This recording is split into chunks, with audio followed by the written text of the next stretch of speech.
Welcome to the Unlist. Welcome to my mid-year roundup. I started doing these as a end-of-year roundup, but now I'm going to do two: a mid-year and an end-of-year. The end-of-year roundup is still more along the lines of what I did, what I plan to do, stuff like that. The mid-year roundup is more focused on fragrances, the stuff that I added to my collection, the stuff that I got rid of, you know, things like that. So, without further ado, I will say that lately I've been trying to get rid of extra things that I don't need, never going to use. Uh, Much earlier in my fragrance journey, I bought a lot of backups. I think a lot of us fell victim to that because before the pandemic, uh, discontinued fragrances in particular were a lot cheaper.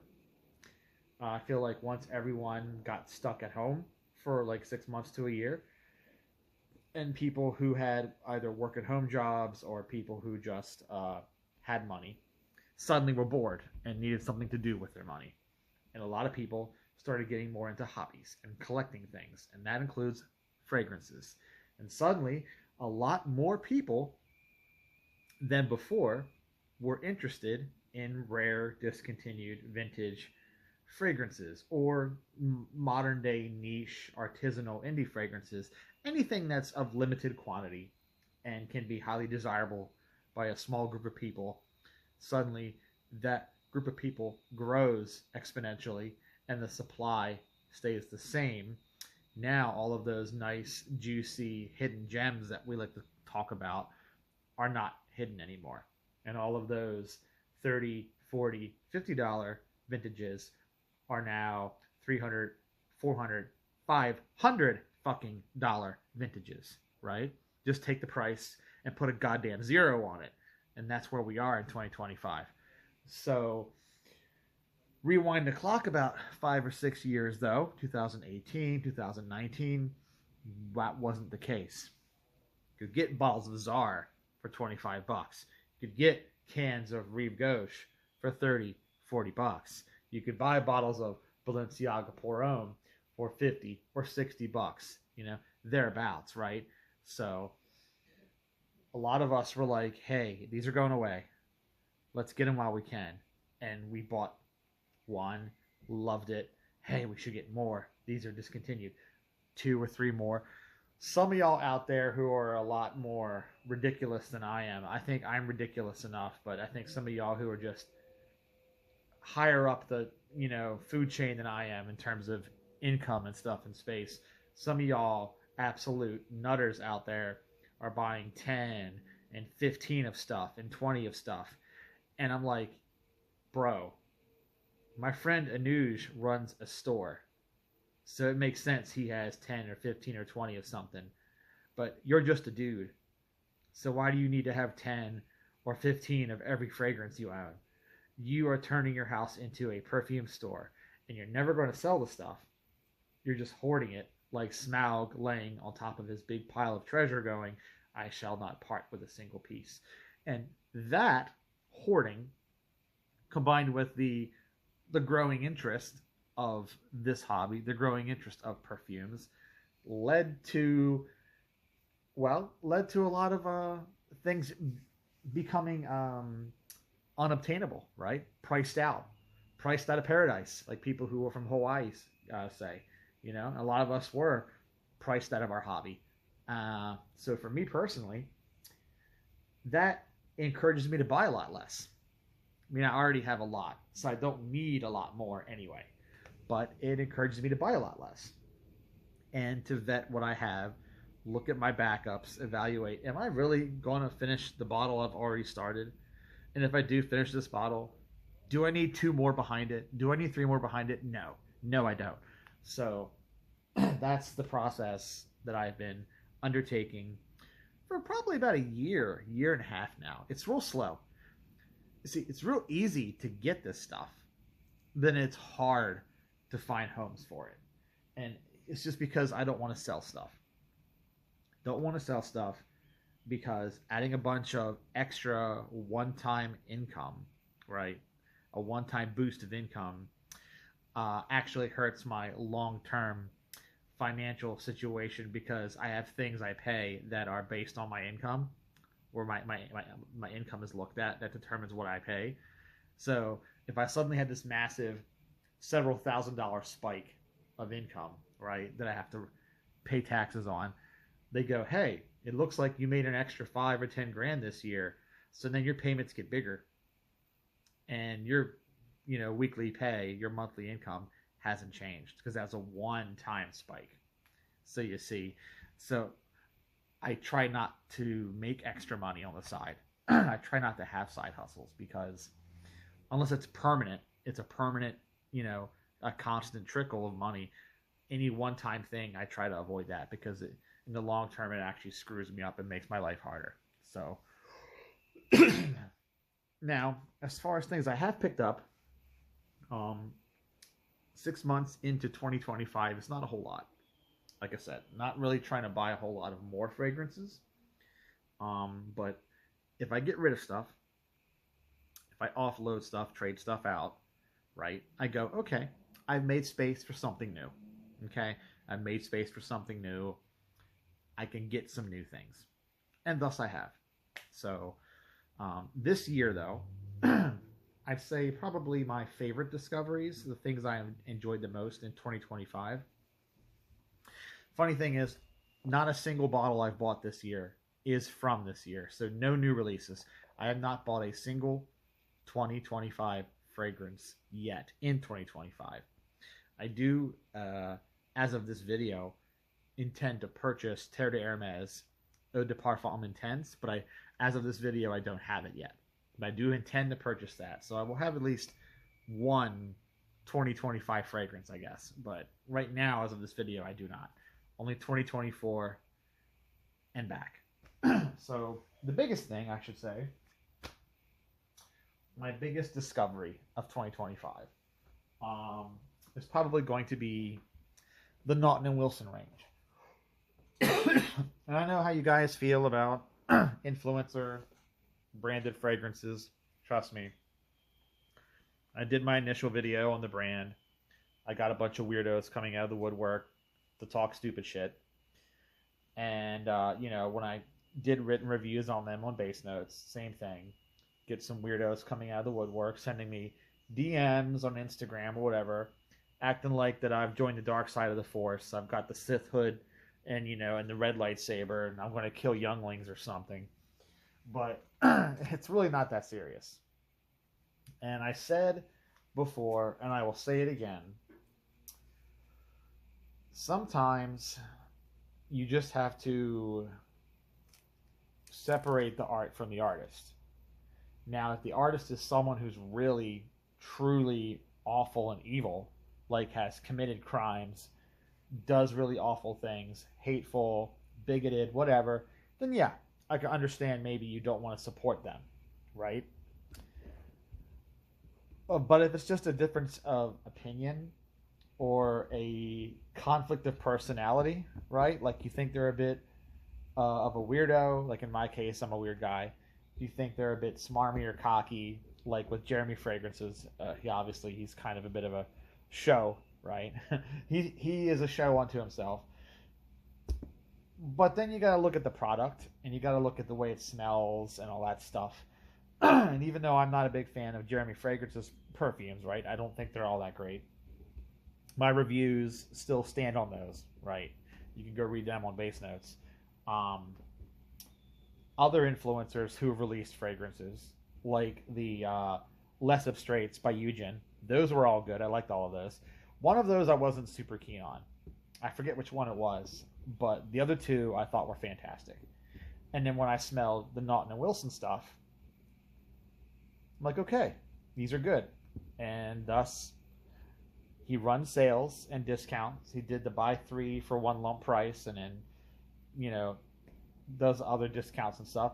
So I'm like, okay, these are, they smell good and they're attainable. So I like them, and I wanted to support the small brand because, like I said, love or hate the YouTube channel, it's still an indie brand, still an independent brand, still a small brand, okay?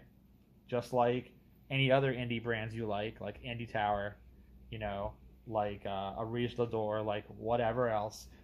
My friend Darren Allen and Mark Sage of Clandestine Laboratories are both indie brands.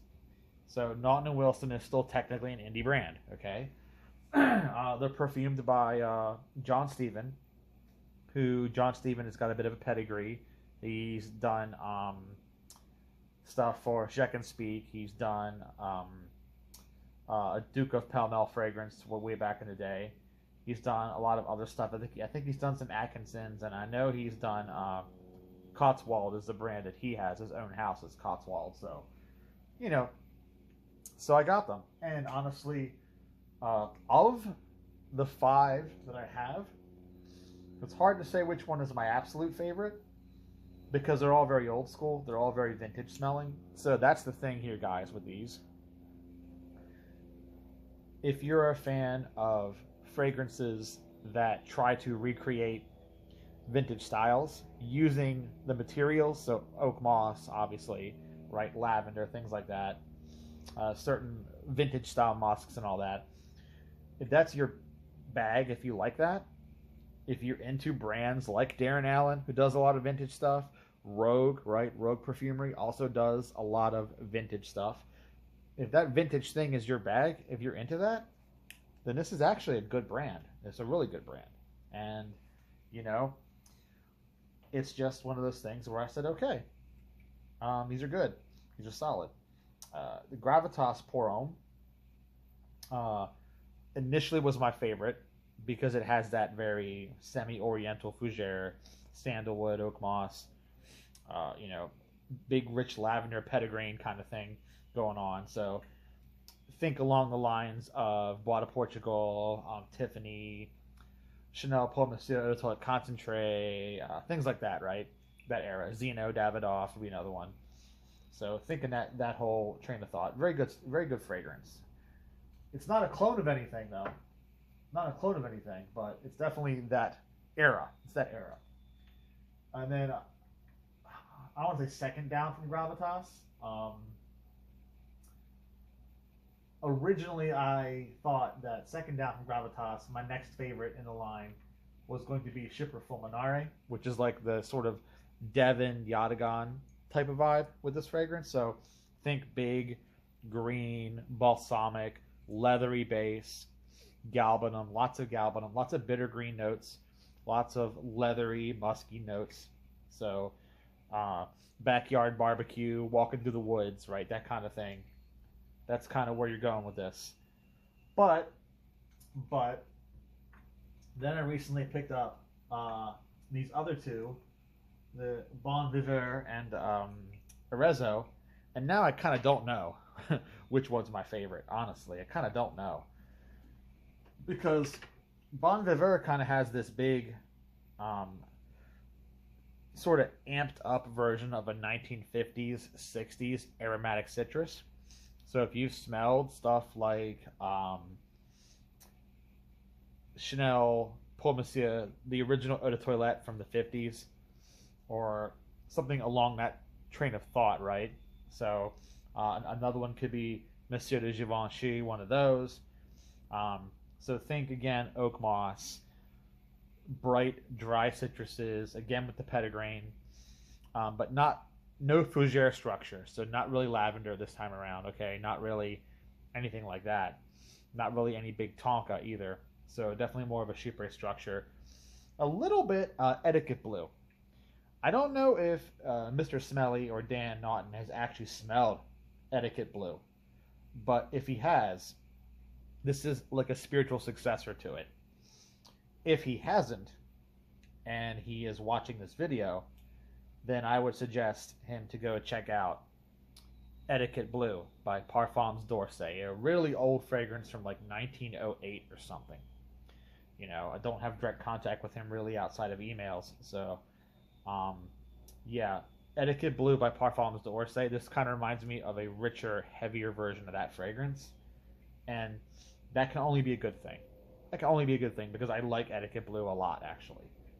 So that's a compliment to say that, is what I'm saying. That's a compliment. Now, Arezzo threw me for a loop because this one is much more modern.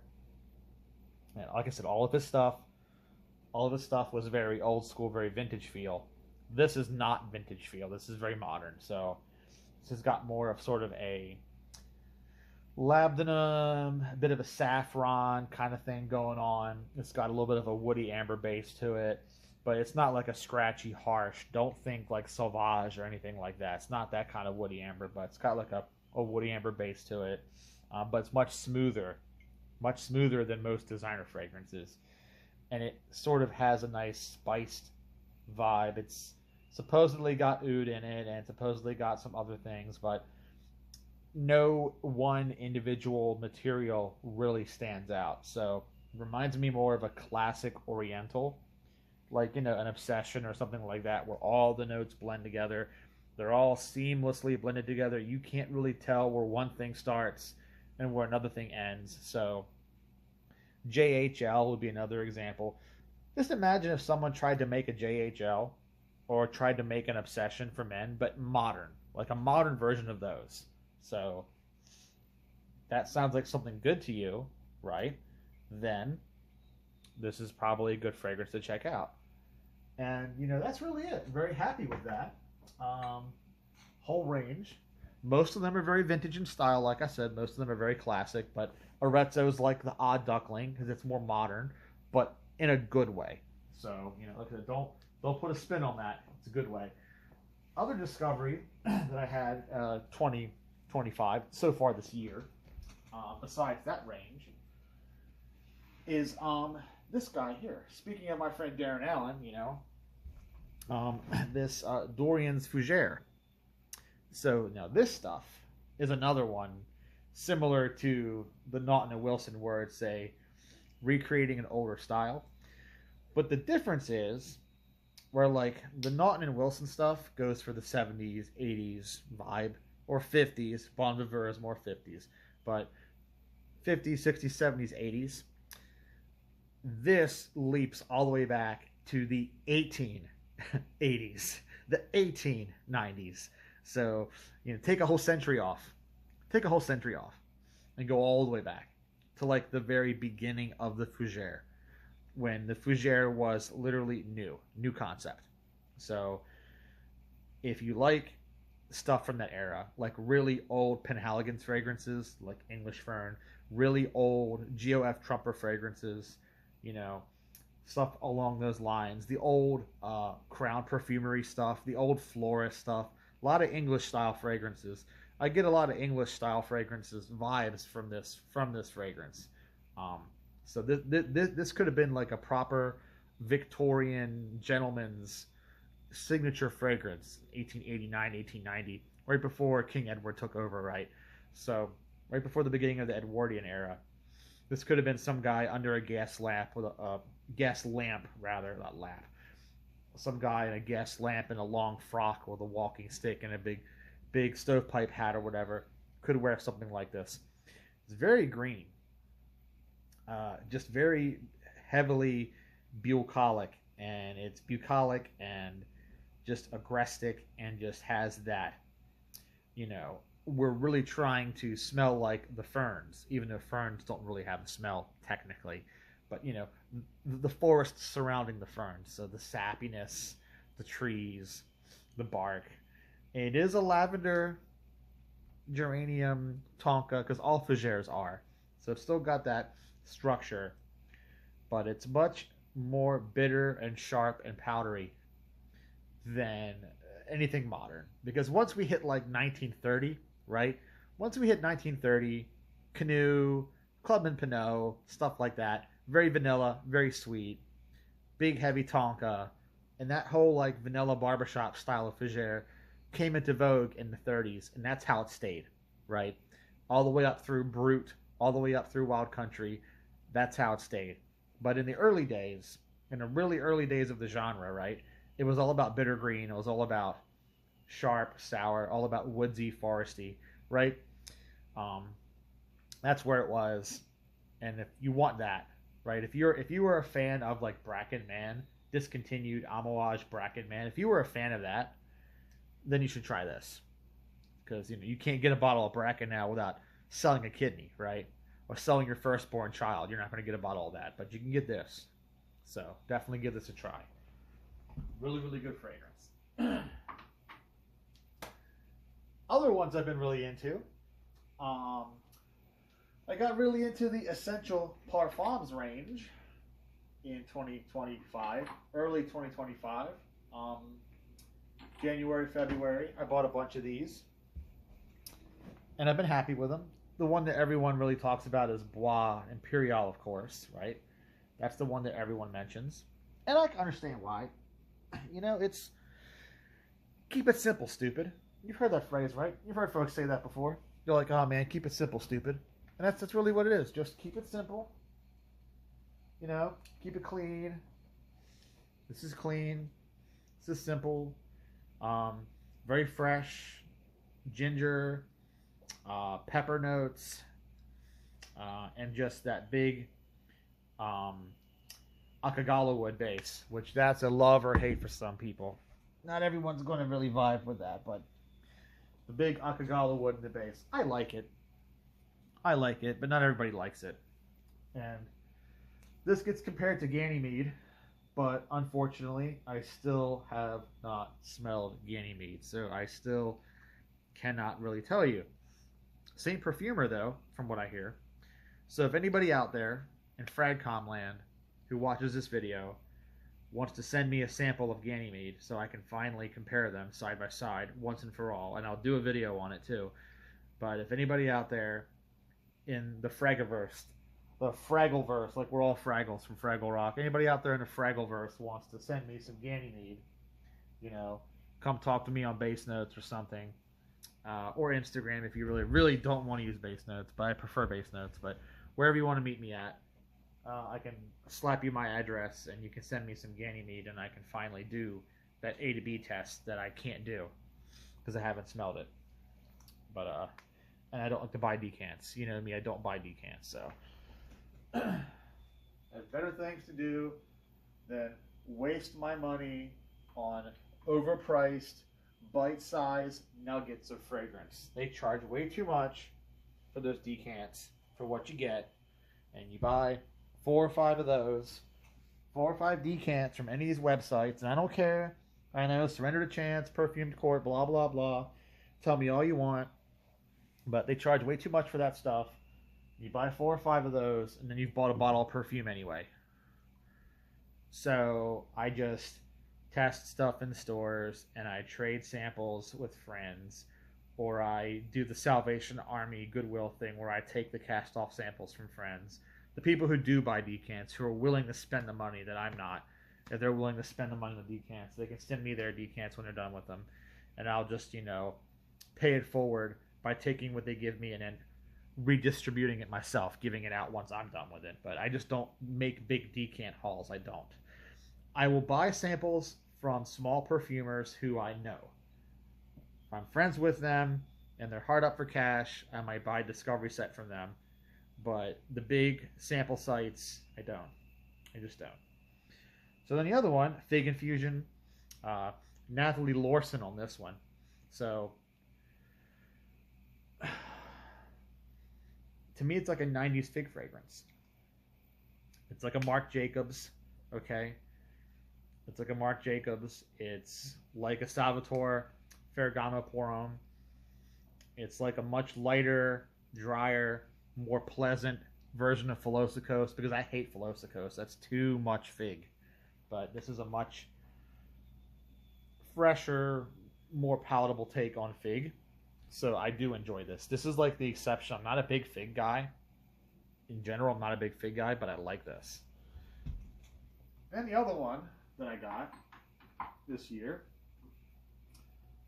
is the Mon Vetiver, which is a Bruno Jovanovic fragrance. And my friend picks on me because Bruno Jovanovic did that Monsieur with the dot next to it by Frederic Malle. And yeah, I'm pronouncing it Monsieur because I hate the fragrance. Monsieur when I like you, Monsieur when I don't. And that was just like jet fuel, okay? People like to say that the jet fuel can't melt steel beams, the whole 9/11 conspiracy. Well, the jet fuel that melted the steel beams is in that bottle. Okay, whatever that is, that Monsieur is just horrible. But Bruno can make a fragrance when he wants to. He can make a good fragrance when he wants to. And this is his vetiver fragrance. It's very fresh. It's got a nice juniper gin kind of feeling in the opening. Feels a bit more like a modern sort of gentle fluidity style of freshness. So if you're not into that, you may not like this either. But I don't mind that transparent, like, you know, wispy Jean-Claude Elena style fragrance. I don't mind that. So take like that Jean-Claude Elena vibe and then spin vetiver around it. So make like a more like Jean-Claude Elena-esque fragrance, but make it about vetiver. Grassy, clean. Lasts forever though. Bois Imperial, Fig Infusion, all of these like essential Parfums fragrances, all of these have like nuclear longevity. You gotta scrub them off. You know, people who claim to go nose blind to this stuff, I don't know what's wrong with your nose, man, but my nose smells this stuff forever. And then other stuff. Speaking of vetiver, got this recently too. This put the biggest smile on my face. The biggest smile on my face. Oh, I have no idea. When I smelled this, I was so happy. So this is like the really nice camphoraceous patchouli, the real nostril burning patchouli like Santa Maria Novella, something like that. Take that kind of patchouli and then overdose vetiver on it, and then throw in ginger. So really sharp acrid patchouli with a big ginger and big vetiver. And this is supposed to be 3 kinds of vetiver. Java, Haitian, bourbon are all supposed to be in here. So all the 3 big vetiver types are in this. And honestly, it is vetiver and patchouli and a bright ginger. And people complain about performance on this, but I don't know. Again, I don't know what's wrong with your nose, but when I wore this, I smelled it all day. It's called Les Loden. Les Loden by Jacques Fath. This is part of their Fath's Essentials line of fragrances. And man, man, this made me happy. So I love a good vetiver fragrance, and I love that. The Albasins were also fragrances that I added to my collection this year. Got those from Anuj and Chant Parfums. I did a video on them too, so I'm not going to touch upon them too much. But I will say that I enjoyed them. This is the one that everyone in the vintage community likes to freak out about. And yes, it's good. Like I said back on that video, it's good. But I feel like it has a much taller shadow than it needs to. I feel like it's good, but it's not like this masterpiece. And the same thing with Albasan Homme, which is this bottle here. It's another one that I think is really, really good, but wouldn't call it essential to a collection. But it is really, really good, really solid fragrance. And then the one that I wasn't expecting to like, the one that I was thinking is going to, be bullshit, right? Ended up being really good. So I was surprised all the way around. The two with the hype were good, but not amazing. And then the one that people rag on, the one that people diss, ended up being really good. So I don't know. You just can't win sometimes. People don't really think for themselves. They let the big YouTube channels tell them what's good and what's bad, and they don't really smell with their own nose. They just smell with someone else's nose. So like lemmings falling off a cliff. It's kind of sad, really. And I don't regret buying any of these. They're all good. But the ones that were supposed to be the orgasmic ones were not. And the one that was supposed to be garbage, like I said, the trash one, ended up being really good. So, don't know, man. You just got to think for yourself a little more, right? You got to use your nose, not someone else's nose. And if anybody ever buys a fragrance based on my recommendation and they get pissed off at me and they want to hold my feet over the fire and do all that stuff, Sorry, man. I didn't hold you at gunpoint and say buy that fragrance. I didn't do that. I gave an opinion. You listened to my opinion. You bought the thing, and then you didn't like it. But my opinion was presented as is, with no refunds, no warranties, void where prohibited, tax and tag not included, some assembly required, batteries not included. You get the point. Okay? That's how it's got to be. That's how it is. That's how it's got to be. So, all right. So there you go. Some of my favorite fragrances, favorite acquisitions for 2025. Like I said, not a whole lot of them. Didn't go crazy. Everything I showed you is just about 6 months worth of purchasing. So, outside of that, I've gotten things in trades. I've gotten things, donation boxes. Like I said, people sometimes will send me a whole bottle and not just samples. I rehome the stuff that I don't like. But that's basically it, man. And, it's good to not have a whole ton of fragrances. I don't want to be the guy that has 3,000 bottles behind me, and I've got friends who are that guy, okay? So I'm not taking a shot at anybody. I'm not picking on anyone individually, but the guys who have the 3,000 bottles behind them, right? In most cases, the full bottle they buy, they wear it one time and then never smell it again. Let's be honest here, okay? If you're one of those guys with like 3,000 bottles and you got a big YouTube channel, you know who you are because we talk, we're friends, but you got the big flashy shelves and all the bottles. Most of those bottles are decanted out. You're not wearing that yourself. So if you track your wears like I do on Base Notes and you actually saw how many times you wore most of that, it'd be the first day you got it. And it may be the next day. And then never again for like 5 years. Right? And then 7, 8 years down the road, that fragrance is discontinued. It's worth $500, and you've got a dusty bottle of it you've worn twice sitting behind you.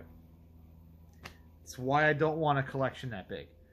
I already have too much. So I don't want a collection that size. Oh, before I go.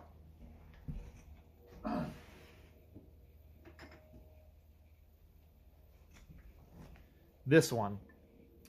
Pour Homme de Caron Le Soir by Parfums Caron. It's like the Dior Homme meets Pour Homme. So think lavender, vanilla tonka, and iris. Really good. Love it. That's